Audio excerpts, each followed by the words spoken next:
भारत में अल्पजन आर्य आक्रमणकारियों को बहुजनों पर राज करने के लिए यहाँ पर एजेंट चाहिए, जिनको मूल निवासी बहुजन समाज के जो लोग हैं वो स्टूज के नाम से जानते हैं। चमचे, दलाल, पालतू कुत्ते आदि के नाम से उनको संबोधित करते हैं, क्योंकि उनका कोई सच्चा और ईमानदार प्रतिनिधि है उसको जाने नहीं दिया जाता। तो ये जो गुस्सा है वो उसने गुस्से को इस तरह से इजहार करते हैं। और इसका जो इस तरह का जो कुक्रम है वो जॉइंट इलेक्टोरेट के नाम से जाना जाता है। और वो जॉइंट इलेक्टोरेट कांग्रेस पार्टी की तरफ से मोहनदास करमचंद गांधी और डॉक्टर भीमराव अंबेडकर संविधान निर्माता के बीच में ज़बरदस्ती से हुए समझौते के कारण से है, जो कि 24 सितंबर यानी कि कल का जो दिन है वो काला दिवस था जब इस तरह की जो राजनीति है उसने भारत में दस्तक दी और उसकी मोहर लगाई गई। तो ये एक किस्म से हम कह सकते हैं कि ये लीगल एजेंट हैं, ये लीगल पॉलिटिकल एजेंट हैं, जिसको माननीय कांशीराम द स्टूज अरा कहा गया। द अरा ऑफ द स्टूजिज नाम की उन्होंने पुस्तक लिखी है और डॉक्टर भीमराव अंबेडकर भी इसका बहुत विरोध करते थे और राम से मैकडोनाल्ड ने भी इसका बहुत विरोध किया और इसको सेपरेट इलेक्टोरेट का की जगह पर जो लेकर के आए इसकी काफ़ी भर्त्सना की थी। तो इस तरह से भारत के अंदर जो आर्य जो आक्रमणकारी लोग हैं, अल्पजन जो लोग हैं, उन्होंने एक व्यवस्था बना ली कि भाई हमने यदि बहुजनों के बीच में रहना है, यदि यहाँ भारत में राज करना है तो हमको ये राजनीतिक स्टूज चाहिए, पॉलिटिकल स्टूज चाहिए। ये पुरुषों के लिए, ये पुरुषों के लिए 1932 24 सितंबर 1932 को हुआ था, जो कि तथाकथित राष्ट्रपिता मोहनदास करमचंद गांधी के आमरण अनशन 20 सितंबर 2032 से शुरू होकर के 20 सितंबर 1932 से शुरू होकर के ये 24 सितंबर 1932 तक चला था। तो ये जो है एक किस्म से लीगल स्टूज रिप्रेजेंटेशन हो गया पॉलिटिक्स के अंदर। तो लीगल पॉलिटिकल स्टूज रिप्रेजेंटेशन की जो मोहर है वो 24 सितंबर 1932 को लगी थी, इसीलिए बहुजन समाज के जो लोग हैं जो काले दिवस के रूप में मनाते हैं। तो ये लीगल स्टूज पॉलिटिकल रिप्रेजेंटेशन था। अब इसके साथ में अब इनकी स्टूजेज की संख्या ज़्यादा नहीं बढ़ जाए, इसलिए बैकवर्ड क्लास के लोगों को ये लीगल पॉलिटिकल स्टूज रिप्रेजेंटेशन नहीं दिया गया। लेकिन डॉक्टर भीमराव अंबेडकर ने उनके भले के लिए यहाँ संविधान में प्रावधान किया और 340 आर्टिकल 340 में बैकवर्ड्स के लिए पॉलिटिकल और दूसरे एडमिनिस्ट्रेटिव जो रिजर्वेशन है उनको देने के लिए प्रावधान किया, बाद में महिलाओं के लिए भी किए।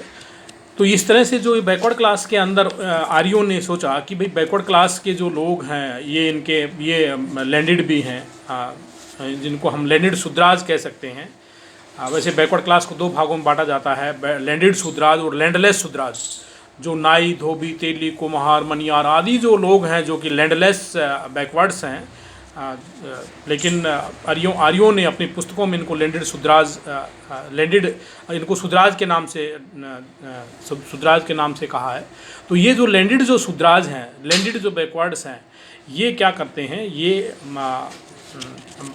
अपने ही भाइयों पर अटैक करते हैं। और इनकी हालत ऐसी है जैसे कि गांव देहात के अंदर एक कहावत है कि काला बामन भूरा चमार, कि जो चमारों के अंदर पैदा हुआ है लेकिन रंग से गोरा हो गया है, तो वो जो है अपने ही भाइयों पर जुल्म करता है, वो अपने भाइयों से अपने आप को सुपीरियर समझता है। इसी तरह से जो भारत के अंदर जो बैकवर्ड्स हैं वो विशेषकर जो भूमि युक्त जो पिछड़े हैं वो अपने आप को सुपीरियर समझते हैं और बहुत सारी जगहों पर तो ये लोग अपने आप को जनरल कास्ट का कहते हैं। और इसीलिए जो दूसरे जो लोग हैं, जो इन्हीं के जो भाई हैं जिनको भूमिहीन बैकवर्ड्स कहते हैं, उनके ऊपर अटैक करते हैं, शेड्यूल कास्ट के ऊपर अटैक करते हैं। और इस तरह का जो ये जो मानसिकता है, जो अल्पजन जो आर्य जो लोग हैं, ब्राह्मणवादी लोग हैं, वो इनके अंदर भरते रहते हैं। और इनकी वो एक किस्म से ये लोग जो भूमि युक्त जो शूद्र हैं, भूमि युक्त जो बैकवर्ड्स हैं, हरियाणा में, राजस्थान में, आपके पंजाब में और दूसरे जगहों पर जो है वो सक्रिय हैं और इसीलिए कांड होते रहते हैं। जैसे कि अभी G20 जो सम्मेलन हुआ उससे जस्ट पहले ही यहाँ राजस्थान के अंदर डीडवाना में इन्हीं लोगों ने इसी तरह की मानसिकता के लोगों ने मूल निवासियों के ऊपर ट्रैक्टर चढ़ा करके उनकी हत्या कर दी। वहाँ कोटपुतली के अंदर एक इसी मानसिकता के जो अध्यापक थे उन्होंने एक बच्चे को इतना विवश किया कि उसको मरने के लिए विवश कर दिया। और पूरे ही अलवर के अंदर आपका कुमें बहुत पुराने कांड होते रहे हैं। इसी तरह से हरियाणा के अंदर भी कांड होते रहे। आपका मिर्चपुर कांड है, गोहाना कांड है, दुलिना कांड है। पूरा मतलब कि जो देश के अंदर इस तरह के जो ये जो इलीगल जो प्राइवेट आर्मी है इनकी मनवादियों की, जो आर्यों की, तो ये कांड करते रहते हैं। तो ये इनको बढ़ावा देते हैं और इनकी प्राइवेट आर्मी अब तो RSS हो गई है, जो कि इसके माध्यम से ये जो इस तरह का कांड कराते रहते हैं।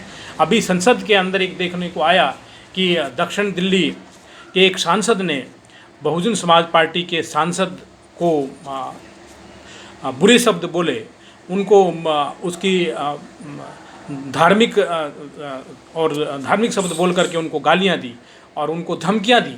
जब भरी संसद के अंदर ऐसा हो रहा है और हम देखते हैं सचिवालयों में ऐसा हो रहा है, डिस्ट्रिक्ट ऑफिस में ऐसा हो रहा है, न्यायालयों में ऐसा हो रहा है, तो ये क्यों हो रहा है? ये इसलिए हो रहा है कि जो अल्पजन आर्य लोग हैं, जो मध्य एशिया से आए हैं, काले सागर के आसपास से जो लोग आए हैं, उनको भारत में शासन करने के लिए इस तरह का जो ये कांड करना जरूरी है।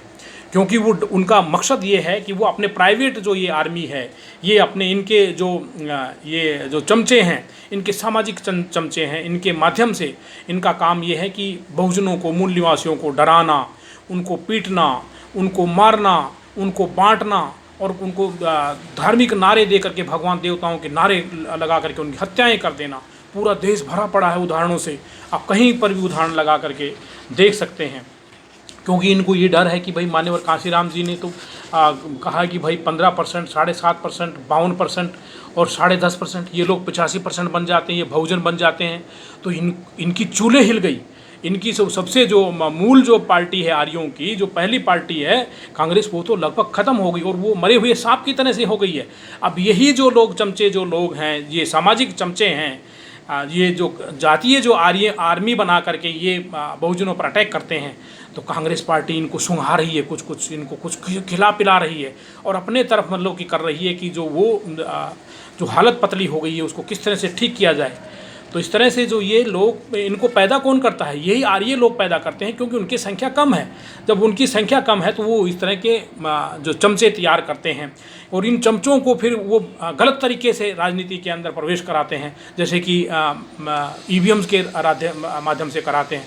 जैसे कि अभी भारत के कल ही 22 सितंबर 2023 को कि भारत के चुनाव आयोग ने घोषणा की कि भारत के अंदर जो आधार कार्ड है वो वोट से नहीं जुड़ेगा, क्योंकि आधार कार्ड वोट से जुड़ जाएगा तो इस तरह के जो राजनीतिक जो चमचे हैं इनको हम कैसे जिताएंगे, वोटों की चोरियां करके कैसे जिताएंगे। जो ये लोग जो है बैलेट बॉक्सेस को उठाने वाले लोग हैं, EVM को चोरी करके ले जाने वाले जो लोग हैं, इस तरह का जो गंद फैलाने वाले लोग हैं, इनको हम कैसे लाएंगे? अगर आधार कार्ड से यदि जुड़ गया, यदि यहाँ का जो वोट यदि आधार कार्ड से जुड़ गया, तो जैसे यहाँ राशन कार्ड की जो चोरियाँ रुकी हैं, पेंशन की चोरियाँ रुकी हैं और यहाँ दूसरी जो चीज़ों की चोरियाँ रुकी, वो चोरी रुक जाएगी, वोटों की चोरी रुक जाएगी। लेकिन हमने तो चोरी जारी रखनी है, तो इसलिए उसने कैटेगरिकली कहा है कि भाई हम यहाँ वो आधार कार्ड को वोट से नहीं जोड़ेंगे। 2009 से आधार कार्ड चालू है, वो हर चीज़ से जुड़ गया है, लेकिन वोट से नहीं जुड़ा है, क्योंकि वोट की चोरी करनी है और इस तरह के चमचों की फौज लगानी है। और यही कारण है कि यहाँ पर जो लोकसभा के अंदर जो स्पीकर थे, राज्यसभा के अंदर जो स्पीकर थे, वो उन्होंने इनको कुछ नहीं कहा, इनको कहा कि जाओ अगली बार कुछ मत करना। तो इस तरह से हल्की सी में बात कह करके इस तरह से कर देना, आज आधुनिक दौर है आज जब, और ये कांड तब हुआ है जब चंद्रयान पर चर्चा हो रही है, चंद्रयान की चर्चा हो रही है, लेकिन चमचा युग पे चर्चा नहीं हो रही। तो मूल निवासी बहुजनों का काम है कि चमचा युग पर भी चर्चा होनी है कि जब आप यहाँ 20 सितंबर को यहाँ पर महिला राजनीतिक चमचा, जिसको ज्वाइंट इलेक्टोरेट के नाम से आप अच्छे से जान सकते हैं, उसकी शुरुआत हुई है। और वो तो अभी तो ये लोग उसी में खुश हो जाते हैं जैसे कि यहाँ हरियाणा के अंदर जो डॉक्टर हैं वो यहाँ पर जो ऑपरेशन सीख करके आए हैं, और यहाँ पर जो कान का, नाक का, आँख का, हड्डी का, वो क्या कर रहे हैं, वो ऑपरेशन नहीं कर रहे हैं, वो यहाँ पर एसएमओ बनने की दौड़ में है, सीएमओ बनने की दौड़ में है, यहाँ पर डायरेक्टर बनने की दौड़ में उनको बनाया जा रहा है। तो वो अपना काम नहीं कर रहा है, तो वो जो है वो यहाँ पर, क्योंकि उसको ये दिख रहा है कि शायद उसको कुछ यहाँ पर इधर उधर झूठन खाने को मिल जाएगी, इसलिए वो वहाँ पर ये कर रहा है। और इलाज यहाँ पर जो गरीब जो लोग हैं वहाँ का, जो मजदूरों का जो इलाज है वो प्राइवेट अस्पतालों में हो रहा है, वहाँ पर उनको एम्पैनलमेंट दिया जा रहा है। तो इस तरह से जो, और जो वहाँ के जो दूसरे जो मजदूर सरकारी जो अस्पताल हैं, सरकारी जो औषधालय हैं, उनके डॉक्टर इकट्ठे होकर के कोर्ट में जा रहे हैं सरकार के अगेंस्ट में कि भाई कम से कम हमको एक तो प्रमोशन दे दो। तो इस तरह से उनको प्रमोशन नहीं दी। तो यहाँ जो है लोगों का भला करने का उद्देश्य नहीं है। ये चमचे जो लोग हैं हर जगह पे मिलते हैं आपको। ये तो एक किस्म से हमको राजनीतिक चमचे के रूप में देखने को मिला है समाज के अंदर, गाँवों के अंदर और शहरों के अंदर। इनको थोड़ा थोड़ा लोभ लालच दे करके और इनको जो है आप किसी की भी हत्या करा सकते हो। जैसे कि जो लोहिया जी जो एक बॉम्बे हाई कोर्ट के वकील थे, उनकी हत्या की गई। अम्बेडकरवादी वकील थे और वो यहाँ पर जो यहाँ का गृह मंत्री है अमित शाह, उसके खिलाफ में वो एक केस लड़ रहे थे, तो उनकी प्राइवेट आर्मी ने हत्या कर दी। तो इस तरह से ये लोग ये काम कराते रहते हैं। तो एक बसपा के सांसद को लोकसभा के अंदर गालियां देना, भद्दी भद्दी गालियां देना, और बाहर चल करके देख लेंगे इस तरह के जो काम है, और ये जो भाषा बोलते हैं मुल्ले की, कटवे की, ये रोज़ इनकी आम भाषा हो गई है। और इस तरह के जो, इसी तरह से शेड्यूल कास्ट के लोगों को भी ये चमार चूढ़ों के आगे जो ये है एक किस्म से ये एक प्रीफिक्स लगाते हैं, गाली को प्रीफिक्स लगा करके फिर उनको डराते धमकाते हैं। और इनके जो डायरेक्टर हैं और कमिश्नर हैं वो इनके काम नहीं होने देते हैं। शेड्यूल कास्ट का आदमी, मुस्लिम आदमी यदि रिटायर हो जाता है तो रिटायर तो कर देते हैं, लेकिन ये उनको पेंशन नहीं देते हैं, ये उनको रिटायरमेंट बेनिफिट नहीं देते हैं, और ये उनको एसीपी नहीं देते हैं। ये दुड़ाते रहते हैं, सालों साल तक दुड़ाते रहते हैं। यहाँ तक कि ये चमार चूढ़े और मुसलमानों को ये पासपोर्ट बनाने की परमिशन नहीं देते हैं। जैसे कि गुड़गांव के अंदर जो मजदूर औषधालय के अंदर काफ़ी डॉक्टरों का मामला सामने आया है कि ये उनको पासपोर्ट बनाने की परमिशन नहीं देते, 6-6 महीने तक नहीं देते हैं, और उसके बाद में ये विदेश जाने की परमिशन नहीं देते हैं। और ये इनके डायरेक्टर कमिश्नर जो लोग ये हैं सेक्रेटरीट में बैठ करके ये काम करने लग रहे हैं। जब ये सेक्रेटरीट में बैठ करके ऐसा कर सकते हैं, इसी तरह से महेंद्रगढ़ के अंदर देखने को आया कि भाई वहाँ पर कनीना कोका एक कांड है, वहाँ पर एक अनाथ चमार सुकरमपाल की ज़मीन को छीन लिया और इन्हीं लोगों ने ले लिया। जैसे जिन्होंने यहाँ पर गाली गलौज किया है, ऐसे इनकी जो आर्मी है उन्होंने ले लिया, और यहाँ पर पूरे जज हैं, वो जज इनको सपोर्ट करते हैं, और वो रिश्वत ले करके और ऐसा फैसला करते हैं कि वो 20-20 साल, 30-30 साल, 10-10 साल तक नहीं आता है। जब यहाँ पर सारे काम हो जाते हैं, यहाँ पर एविडेंस पेश हो जाते हैं, यहाँ पर WS हो जाता है, सारे काम हो जाते हैं, उसके बाद भी जज दबाए बैठा रहता है। क्यों? क्योंकि वो रिश्वत के लिए बैठा रहता है। वो सोचता है कि रिश्वत आ जाए। वो समझता है कि इन चमचों के खिलाफ में किसी ने केस किया है तो सरकार के खिलाफ में केस किया है। तो ये जो चमचे हैं ऊपर से लेकर के नीचे तक बैठे हुए हैं, चाहे वो सेक्रेटरीट हो, चाहे आपका DC ऑफिस हो, चाहे वो आपको न्यायालय है, चाहे आपका मजिस्ट्रेट ऑफिस हो, ये चारों तरफ भरे पड़े हैं। क्योंकि अल्पजनों को यहाँ भारत के अंदर शासन करने के लिए चमचे चाहिए। और ये जो हंसमैन हैं, ये जो पालतू कुत्ते हैं, इन लोगों को सुधारना, यहाँ पर जब तक बहुजनों का राज नहीं आएगा, बहुजन शासन सत्ता में नहीं आएंगे, तब तक होना ये मुश्किल है। वैसे उदाहरण के तौर पे तो बहुत सारे उदाहरण हैं। जैसे कि अभी ये नूह के अंदर, मेवात के अंदर जो ये कांड हुआ कि यहाँ पर ये बहुजनों को ही मार देते हैं और नाम मुसलमानों का लेते हैं। अभी कांड हुआ है ये जिसको सभी ने देखा है, और ये जगह जगह हर रोज़ कांड करते रहते हैं। और ये मज़दूरों के जो अधिकारी हैं उनको परेशान करते हैं। जैसे कि फरीदाबाद के अंदर डॉक्टर पुष्पेंद्र चौधरी को इन्होंने 3 साल तक सैलरी नहीं दी, वो बेचारे एक्सपायर हो गए। उनके ऐसे हालात पैदा कर दिए कि वो शराबी बन गए और वो एक्सपायर हो गए। इसी तरह से और दूसरे एक गुड़गांव के जो मजदूर औषधालय के अंदर एक नाम दूसरा बताया गया, प्रीति लता, जिनको इन्होंने CCL नहीं दी, और उनको इतना प्रताड़ित किया कि उनको यहाँ सिविल सर्जन और डायरेक्टर मिलकर के उनके खिलाफ में खिलाफत करते हैं। तो इस तरह के जो पालतू कुत्ते जो हैं पूरे ऊपर से लेकर के नीचे तक भरे पड़े हैं। तो इनका जो इलाज तो तभी होएगा जब यहाँ पर बहुजनों का राज आएगा। लेकिन बहुजनों का राज के अंदर ये जो लोग हैं ये वोटों की चोरियाँ करके करने लग रहे हैं। जैसे कि अभी मतलब कि फ़िलहाल में जो इलेक्शन कमिश्नर ने कहा कि यहाँ पर ईवीएम से चुनाव होगा, उसने ये कहा कैटेगरी के लिए, इलेक्शन कमिश्नर ने कहा कि भाई यहाँ पर बैलेट से चुनाव नहीं होगा। क्यों? क्योंकि सोशल मीडिया की बहुत सारी पोस्ट आ रही है कि भाई अब तो मतलब कि बैलेट से चुनाव होगा और बैलेट घोषित हो गया, तो उसने ये साफ किया कि नहीं, अभी नहीं होगा। तो ये इस देश के अंदर इस तरह के जो चमचे युग की जो शुरुआत जो 1932 में हुई थी, और उसका एक्सटेंशन जो इन्होंने सामाजिक चमचे के रूप में, प्राइवेट आर्मी के चमचे के रूप में किया, और इसी तरह से महिला चमचे युग की शुरुआत की। क्योंकि ये इस तरह से जो शेड्यूल कास्ट के जो लोग चाहते हैं कि उनकी तरफ से कोई नेता चुन के जाए, वो नहीं चुन के जाता है। महिलाएं चाहें कि भाई हमारी तरफ से ये नेता हो, वो चुन के नहीं जाता है। तो ये जो है इस तरह से चमचे युग की शुरुआत है, चमचा युग है। और ये जो अल्पजन जो लोग आ रही हैं वो संख्या में कम है, और वो दूसरे लोगों के ऊपर दबाव डालते हैं। जो लोग संख्या में इस देश के अंदर, मुस्लिम लोगों की अब लगभग 20 करोड़ के आसपास में आबादी है, और उनको अल्पजन कहते हैं। 3% ब्राह्मण जो है वो यहाँ अल्पजन नहीं हुआ, वो उनको अल्पसंख्यक कहते हैं। तो ये वास्तव में यहाँ पर अल्पजन लोग हैं, और इस देश के अंदर ये लोग गंद फैलाते हैं, और इस देश के लोगों को मारते पीटते रहते हैं, संविधान और कानून को लागू नहीं होने देते। और ये उदाहरण जो देखा है जो संसद के अंदर, ये दक्षिण दिल्ली के अंदर एक जो यहाँ की जो पक्ष की जो पार्टी है, उसके सांसद ने बहुजन समाज पार्टी, मूल निवासी समाज के सांसद को इस तरह से बोला है। तो इस तरह की जो ये रोज़मर्रा की ज़िंदगी में ये लोग करते हैं, तो इनका इलाज जो सिर्फ यही है कि भारत के अंदर चुनाव सुधार हो और बहुजनों का शासन आए, तभी जा कर के ये दरिंदे जो हैं रुक पाएंगे। लेकिन ये आपको ना तो गोदी मीडिया बताएगा, नहीं आपको गांधीवादी मीडिया बताएगा।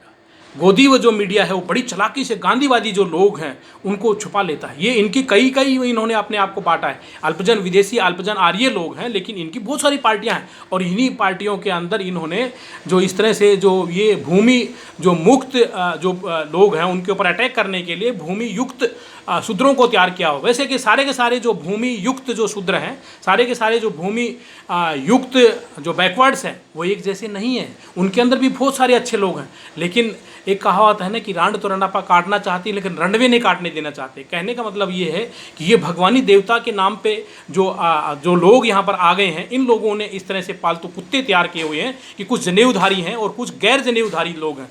तो ये गैर जनेऊधारियों का एक ये अटैक था। तो ये जो समझना और इनके खिलाफत करना और यहाँ पर इसका सुधार करना बहुत ज़रूरी है। सबको साधुवाद। मैंने आपका काफ़ी समय लिया है, लेकिन ये बातें कहना बहुत ज़रूरी था। इस वीडियो को लाइक करें, इस पर कमेंट करें, इसको ज़्यादा से ज़्यादा शेयर करें। सबको जय भीम, जय भारत, नमो बुद्धाय, खुदा हाफिज़। मैं डॉक्टर आर के बोध, सोशल एक्टिविस्ट, दिल्ली।